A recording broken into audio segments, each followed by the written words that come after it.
Samuel fue uno de los primeros compatriotas que conocí acá en Quelona. Yo necesitaba arreglar una prenda cuando me dijeron que había un chileno apodado El Zorro que era el mejor sastre. Cuando fui a su local encontré a este hombre que hace mil cosas. Ahora les presento la historia de Samuel. Hola Maca, ¿cómo estás? Bien, Samuel, ¿y tú cómo estás? Bien, súper bien. Cuéntanos, ¿quién es Samuel? ¿De dónde viene? Bueno, yo nací en Santiago, Chile. Mi papá era pastor evangélico, así que yo me crié en la población San Gregorio. Mi mamá Cuéntame un era poco. modista Ya. profesional. Ella hacía sus propios vestidos, nos hacía nuestra ropa cuando chicos. También por parte de mi padre, la mamá de él fue la primera mujer sastre de Chile. O sea, por los dos lados. Sí, lo llevo en la sangre y que no se puede sacar. Cuéntame un poco. En ese entonces, Ujú. ya, el que a un niño chico le gustara ser sastre, no era algo común. ¿Cómo enfrentaste eso? Y sí, no era común. De hecho, en la población, cuando le dije a mis amigos que yo estaba estudiando sastrería, todos me decían que yo era gay, porque en Ya. realidad no, gente no entendía eso. ¿Y cuándo desde chico te empezaste a dar cuenta que eso era tu pasión, lo que te gustaba? Cuando le empecé a hacer los zapatos a las muñecas de mi hermana, Ya. yo le hacía los zapatos con cartón y le hacía las cosas y le hacía cosas bonitas. Tuve mi primer negocio haciendo volantines a Ya. los 13 años. De Y confección. Claro, sí, estilo. Y después de eso, y me di cuenta que a mí me gusta hacerlo diferente. Y cuando vi la oportunidad de que el colegio de sastrería, fui y me inscribí. Yo hice todo. Mis papás nunca supieron que yo estaba haciendo una ¿Tu inscripción. padre te apoyó en el proceso? No, no, nadie. Porque yo hacía las cosas por mi cuenta desde chico. Hice las pruebas y quedé entre los tres mejores puntajes que tenía. Entonces después llegué a la casa con los papeles y le dije a mi papá y mi mamá que tenían que firmar porque yo me he inscrito a la escuela de sastrería. Ellos no sabían de qué estaba haciendo. ¿Y te apoyaron? Sí, bueno, tenían que firmar. Eso es lo que yo quería estudiar. Cuéntame un poco más de tu padre. Bueno, y mi papá fue obispo Ya. y más que pastor. Él era un dios. Solo fuimos criados como la familia del pastor o la familia del obispo. A mí me pegan harto. Ya. Cualquier vez que había algo, yo sabía que me iba a llegar. Así que un montón de veces hacía las cosas porque yo sabía que me iban a pegar de todas maneras. Pues, si llegaban a las 10 de la noche y me iban a pegar, llegaba a las 11 y total, igual me iban a pegar igual. Ah, el coscorrón va igual. No, los latigazos. ¿Te tocó viajar mucho con esta familia? No, las vacaciones de familia Ya. era cuando había campamento de iglesia. Esas las vacaciones de familia nosotros teníamos, así que jamás viajamos. ¿Cuándo viniste por primera vez a Canadá? Tenía 19 años, mi papá lo contrataron como pastor en Edmonton. Mi papá duró un año ¿Por qué eh, duró un año? porque no lo trataban como Dios. Ya. A ver, Entonces, explícame un poco qué significa eso. él es el que manda, el que enseña, el que lo tienen que seguir y acá la cosa es diferente. Ya. Acá llegamos a una iglesia menonita donde de repente la señora estaba en una clase de baile en el subterráneo, Ya. que, que totalmente incompetente con respecto a como nosotros nos enseñaron. Eso era un pecado. Entonces mi papá no duró mucho en eso.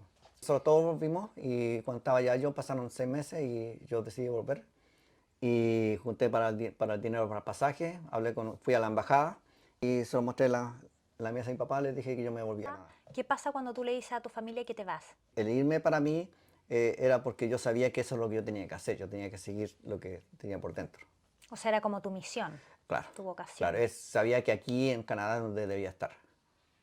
¿Qué pasa con esta vocación de sastre? Es muy difícil para ser maestro sastre, es súper complicado aprender todas las puntadas y tiene que ser perfecto, todo tiene que ser perfecto. Entonces yo también además quería ganar dinero para mí, porque yo no quería pedirle más dinero a mi papá. ¿Tu papá te apoyó entonces económicamente? No, ¿Ya? yo lo... O sea, si no ganaba, no sobrevivía. claro, Ya. claro. ¿Qué pasa en todos estos cambios que pasan en tu vida con tu mamá? ¿Dónde Mi está? mamá estaba ahí, mi mamá seguía a mi papá en las cosas, pero al mismo tiempo ella es la que trataba de frenar a mi papá, Era la mediadora. que era mediadora, sí. Hoy en día, cuando tú ves esto, Samuel, ¿crees que fue la forma más adecuada de tu papá? Por supuesto que no. Creo de que uno debe tener familia. Con mi hijo, yo trato de estar siempre con él. Tiene 22 años, entonces le digo mi niño, se levanta y yo le digo, hola mi niño, ¿cómo estás? Eso yo nunca lo vi de mi papá. ¿Qué pasa con este niño que decidió mostrar los pasaportes y volar? Claro, me vine para acá, empecé a trabajar en la tintorería como sastre y también ayudando en la tintorería. Yo conocí una niña allá en Chile, me la traje para Canadá y me casé con ella acá. Ya. Después de eso me volví a Chile ¿Por qué? porque la relación no fue tan buena. Uno, repito, lo que pasaba antes en la vida, entonces uno tiene que aprender a sanarse. Yo no sabía cómo hacer eso, no encontrar la persona que me iba a hacer lo mismo que me hacía mi papá. Entonces yo necesitaba escapar, salir de eso.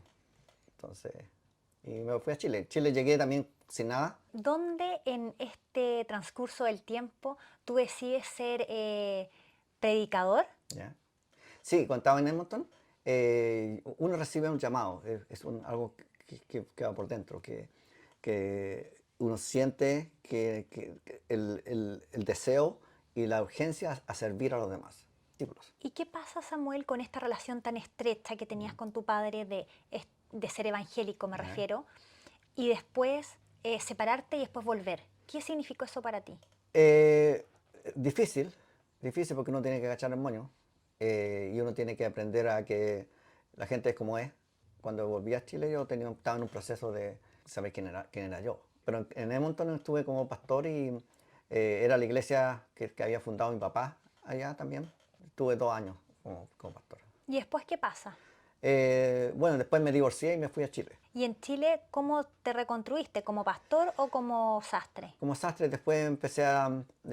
compré en Canadá tenía mi moto Ya. y era biker. Bikers son cuando las personas están metidas en un club. ¿Y esta pasión de las motos de dónde salió? Mi papá compró una bicimoto cuando estábamos en Chile, una bicimoto así chiquitita, y yo quería aprender, tenía 12 años, 13 años, Ya. y mi hermano que era más grande la tomó un día y se cayó, tuvo un accidente, y de ahí prohibieron las motos en la casa, pero yo siempre quería tener una moto, entonces de ahí apareció. Esa sensación de libertad. Libertad y conexión a la naturaleza, porque uno va conectado todo el tiempo a lo que está pasando. Uno está alerta. Sí. Cuéntame entonces, después qué pasó, volviste a Chile. ¿Ya? Sí, volví a Chile, inicié mi propio club de moto, en un tiempo que era muy difícil para los motoqueros en Chile, que había mucha violencia dentro de los clubes de moto, y decidí armar un club de que trajera paz al mundo motociclista. ¿Cómo lo hiciste? Porque eso es difícil. Sí, es difícil. Lo hice primero por internet. Reuní a algunas personas que querían, le hablé más o menos de lo que quería hacer. Y también necesitaba poner un nombre que fuera simpático y que la gente cada vez que uno dijera el nombre, las personas sintiera que era algo bueno para la gente, algo como más afable. Ya. Y así que le puse Los Califas. Los Califas y la gente cada vez que escuchaba lo que pasó contigo recién, que te reíste, también la gente escuchaba, ¿y de qué club eran Los Califas? Y toda la gente tiene la misma, entonces eso lo encontré bueno, porque la gente, uno que es un nombre que nunca se va a olvidar de que se llama Los Califas, y además de eso como que trae una buena onda. Ya. Entonces, y como que lo que yo quería hacer es tirar buena onda, entonces eso hacía. Y ¿Qué pasa con los desastres? yo seguí sastrería. Siempre tuve mi local allá en Chile. Eh, de hecho, me pasaron varias cosas. Por ejemplo, un día a las 6 de la mañana me llamaron para avisarme que mi sastrería se había quemado completa. ¿Qué pasó con tu sueño y con todo lo que habías construido? No mucho en realidad, porque yo cuando llegué ahí estaba todo negro, pero yo vi todo blanco. Vi que estaba todo de vuelta. Yo confiaba en Dios también. Y en ese tiempo no tuve mucha ayuda de la familia. De hecho, mi papá antes de eso ya me habían echado de la familia. Entonces yo no tenía... ¿Y por qué te habían echado, Samuel? Por lo mismo, porque yo enseñaba cosas que no eran lo que ellos querían y además que yo era un pecador. Ya. Entonces... ¿Y qué pasa contigo, Samuel? ¿eh? ¿Qué pasa contigo con esto, con recordar que al final no tuviste familia? Ya. Pero sí tengo a Dios como mi padre. Y Dios en realidad ha sido muy bueno conmigo. Me ha acompañado por momentos dificilísimos, donde yo realmente necesitaba familia. Él ha estado ahí. He sentido la mano de Dios, he sentido cómo Él me ha llevado y me ha tomado al otro lado. ¿Y qué pasó cuando viste este local quemado, pero viste luz blanca? Ujú. ¿Qué hiciste? No tenía mucho que hacer, pero sí tenía mis amigos que eran como hermanos, los de las motos, que por eso nosotros nos decimos hermanos entre nosotros, porque Ya. somos bien. Y ellos primero fueron y pusieron unas paredes en mi local para que no se siguieran robando las cosas que habían quedado. Y hicieron guardia también ahí para que no se robaran las cosas.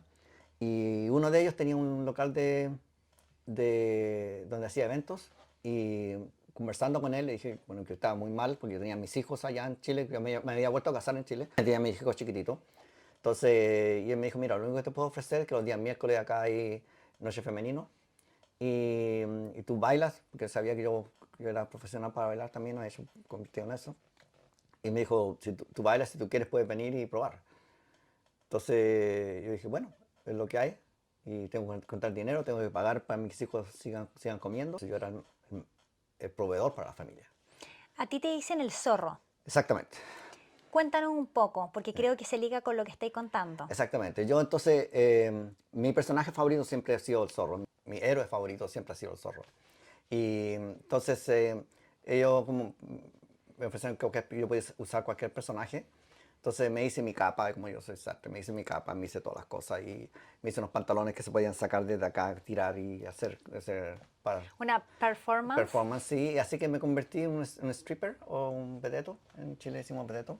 Y, y ahí empecé a ganar dinero para poder mantener la familia. Al principio fue para eso. Después me quedé un tiempo porque realmente me quedó gustando y ganaba dinero. Entonces aproveché con eso también para ayudar para armar de nuevo mi sastrería.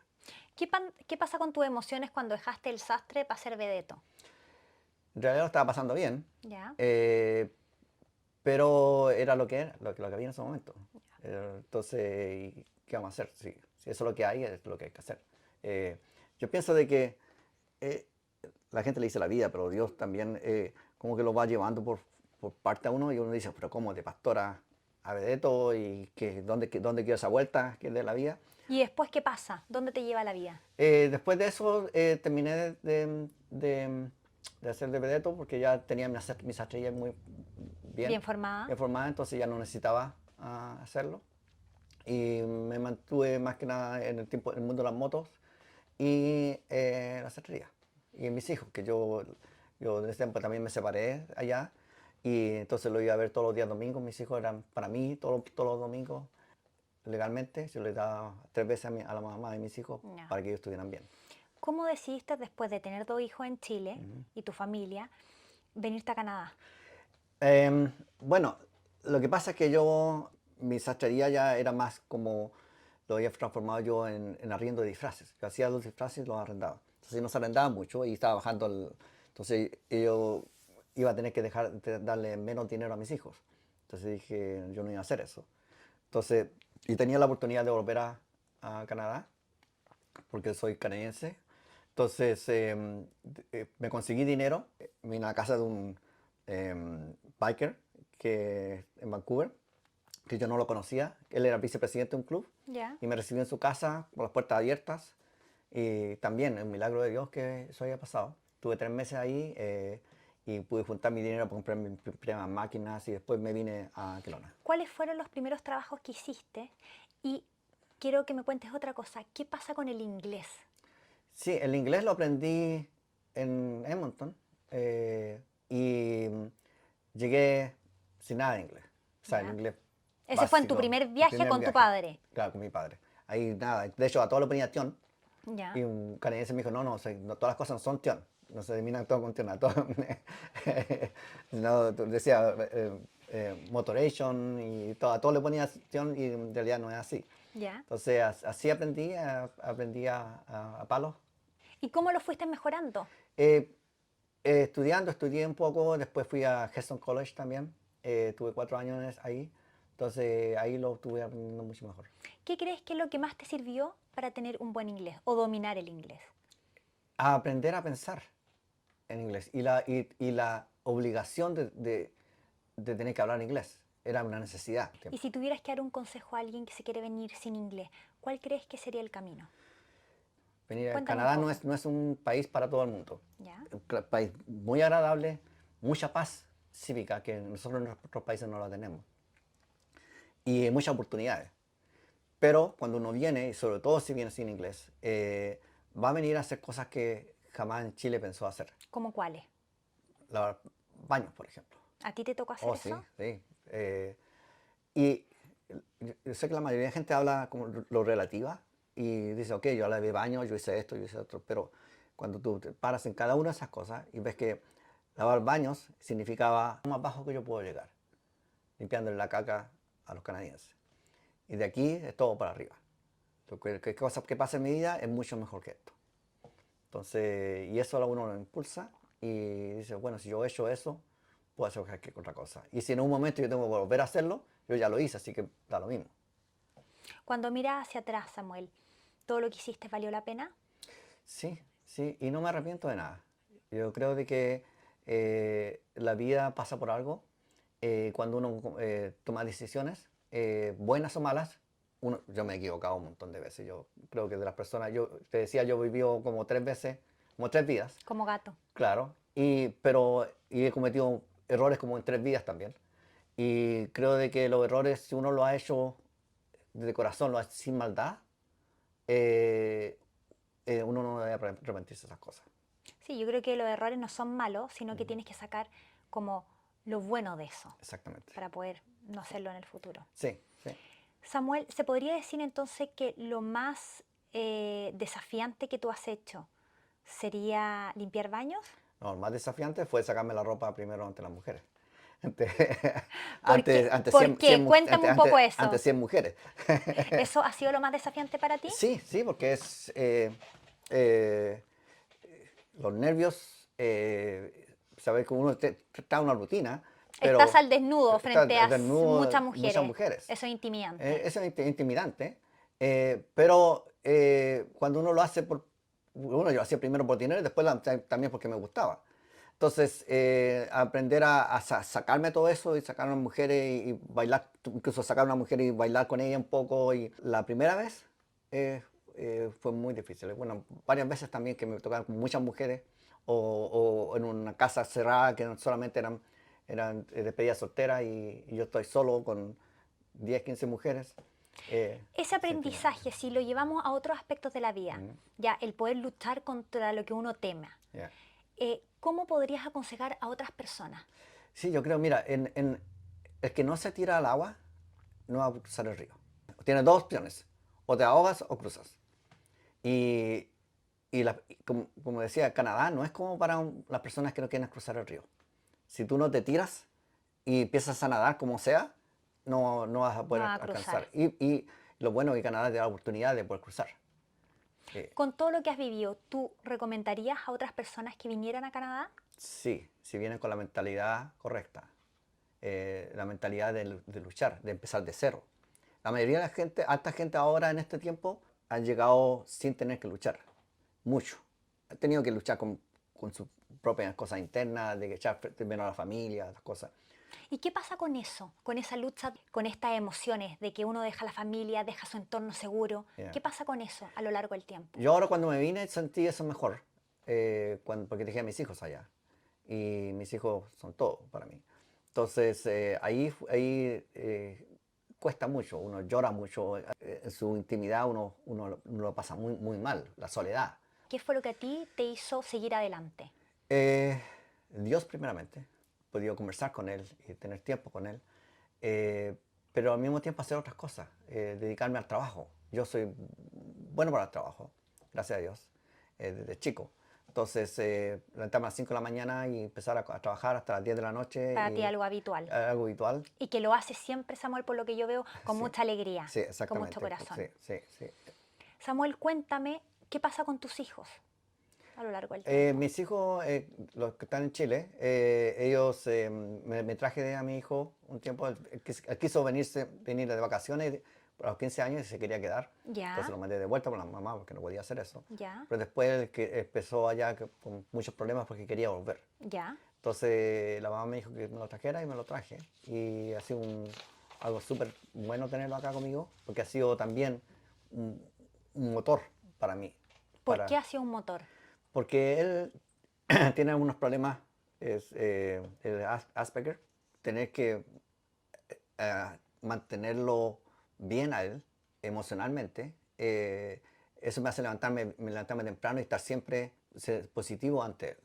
Entonces es un motor, porque tú tienes que ser positivo siempre, a pesar de que tú lo puedas estar pasando muy mal, ser positivo con él.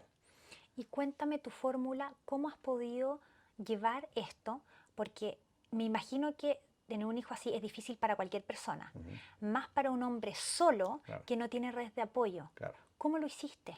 No, hay que uno tiene que aprender a ser mamá, papá, tío, hermano, de todo, para él. Mis hijos son la luz que tengo.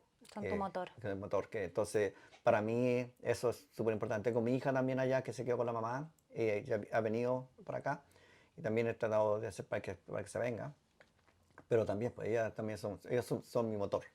Entonces, y poder asegurarme que mi hijo esté bien, tratar de que nadie le haga daño, es un trabajo de todos los días. ¿Cómo tú les podrías transmitir a esos padres que están agobiados, que no saben cómo ayudar a su hijo? ¿Cuál sería tu consejo? Para mí fue difícil, porque yo no sabía que él tenía Asperger, hasta que un día que yo empecé a buscar por qué él tenía tantas cosas difíciles. Él llegó acá al grado 11 en la high school y pasaba por tiempos muy difíciles, se ponía a llorar y varias cosas. Entonces era muy agobiante para él. Entonces yo necesitaba ayudar a mi hijo. O sea, yo estoy trabajando por mi hijo, para que mi hijo esté bien. Entonces, hasta vi un video de Asperger y hablé con un amigo que es psicólogo y le dije, mira, ¿cómo lo puedo hacer? Entonces me dijo, bueno, lo mejor que puedes hacer es decirle a él. Y entonces le mostré el video a la mamá de él primero y me dijo que sí, que estaba de acuerdo y después lo manté a mi hijo. Y de ahí en adelante ha sido de tener mucha paciencia. Pero de repente ellos pasan por momentos muy difíciles que uno no sabe por qué. Que no sé, porque tengo una perrita y la perrita no le hizo caso para entrarse y para ellos ya eso es tan grande que se van en su mundo y es súper agobiante para ellos. Entonces, ver qué es lo que está pasando y tratar de sacarle el problema de encima y dejarlo que pase su tiempo. Yo a mi hijo cuando él está mal, se dice, yo me voy a mi pieza, le digo, ya mi niño, que esté bien. Entonces, y él sabe que yo estoy aquí cuando él vuelva, cuando su mente lo deje volver. ¿Quién te enseñó a ti eso, Samuel? Nadie. ¿Quién te apoya a ti, Samuel? No, yo soy suficiente. Es suficiente, yo creo de que también, creo de que yo tengo suficiente paz por dentro para darle a mi hijo, sobre todo a mi hijo. Entonces yo trato de que él vea eso, que vea que yo estoy en paz. De repente él dice, voy a salir a caminar. Y yo sé que él está pasando por un momento difícil. Entonces, ya mi niño, que me vaya bien. O si no, le digo, ya me trae un café. Yo creo que el mejor consejo para los papás que tienen eso es dejar que ellos pasen por el tiempo que tienen que pasar. Darles su tiempo. Yo creo que en parte yo también fui Asperger cuando chico. Porque un montón de cosas que él hace, que yo también la hacía o que yo sentía esas cosas. Y yo solo trabajé conmigo mismo. Nadie me ayudó. Entonces, tener un papá o una mamá, una familia que los pueda apoyar para que pasen por eso es súper importante, para ellos por lo menos. ¿Qué ejemplo de vida te ha dado tu hijo? Me ha dado de que él es súper fuerte. Además es inteligente, porque Son muy inteligentes. son muy, muy inteligentes. Pero es súper fuerte, en el sentido de que de repente él no es de tocar a nadie, no es de abrazar. De repente yo lo voy y lo abrazo y él no le gusta abrazarse. Pero de repente me ve que estoy agobiado, me ve que tengo problemas. Él va y me dice, va, todo va a estar bien. ¿Entiendes? Ver eso en mi hijo es algo impagable. De que de repente venga, de repente estoy trabajando y llega una taza de té, una taza de café y lo pone al lado. Es como poder valorar las pequeñas cosas sin compararlas. Eso, porque para mí cualquier cosa que él haga sin que yo le diga es porque está pensando en mí, Exactamente. está pensando en mi bienestar. Entonces eso me retribuye todo el tiempo y todas las cosas que yo hago por él. Y yo creo que, Samuel, también eso te permite gozar de las pequeñas cosas de la vida. Exactamente, sí. Porque tú siempre dices, hoy día es un día precioso, hoy día nos espera. Sí, para mí cada día es un día lleno de bendiciones. ¿Cuál sería, Samuel, la lección más importante que tú has tenido en tu vida por ti mismo? Por mí mismo he aprendido a tener con respecto a Dios, tener una buena relación con Dios, de alimentar mi paz, ¿Cómo alimentas tú tu paz? creyendo que Dios tiene todo en su mano, creyendo de que Dios me tiene bajo sus alas. Te tiene protegido. Me tiene protegido. ¿Qué te gustaría escuchar más de ti? Ah, he hecho hartas cosas en la vida. Yo creo que es con respecto a eso, con respecto a cómo obtener paz. Cuando yo tenía charlas con motoqueros, con personas que estaban metidos en cosas muy, muy, muy malas. Por ejemplo, un día vino una, me dijo, zorro, porque me dicen zorro también. Pues me dijo, mira, yo quiero presentarle, él es un motoquero de verdad, y entonces, no, yo soy igual que todo usted. Entonces me dijo, no, me dijo, yo necesito conversar contigo. Tú tienes algo que por dentro que es diferente a nosotros. ¿Qué es? Entonces empecé a hablar acerca de mi paz. Y hablé acerca de mi relación con Dios. Una paz que dura a través de los problemas, dura a través de las cosas malas. Y entonces poder hablar con esa persona y traerlo para que pueda conocer a Dios, de donde yo salgo la paz. Poder orar con esa persona y orar por su familia. Y que después me mande un mensaje diciéndome que me agradece porque le salvé su familia. Samuel, muchas gracias por tu tiempo. Muchas gracias a ustedes. Tenemos este presente Gracias. que una de nuestras entrevistadas, Jessica Cortijo, Ajá. te lo dio porque es como efecto de cadena, así que quiero que lo abras Muchísimas gracias. y que me lo muestres. Ella es una muy, muy buena artista. Ella es de Perú. Sí, es del Perú, Jessica. Sí, es muy, muy buena artista. Y por eso que están relacionados, porque todo esto de creación, colores, los une. Sí. Ah, qué bonito, muchas gracias. Está muy lindo. Hasta el envoltorio verde y todo. La Jessie piensa en todo. Sí. Vamos a ver con qué nos va a sorprender. Ay, qué hermoso. Ah, ella pinta todo esto a mano. Sí, y hace cursos también para niños, bueno. para adultos. Mira, qué bonito esto. Súper lindo. Bueno, y para terminar, Samuel, también hay otra beta que es de Samuel Galvez, que es un excelente bailarín.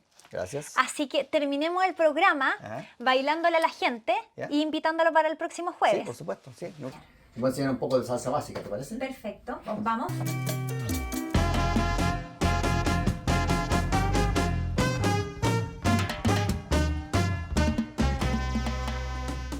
Nos vemos el próximo jueves en Conexión.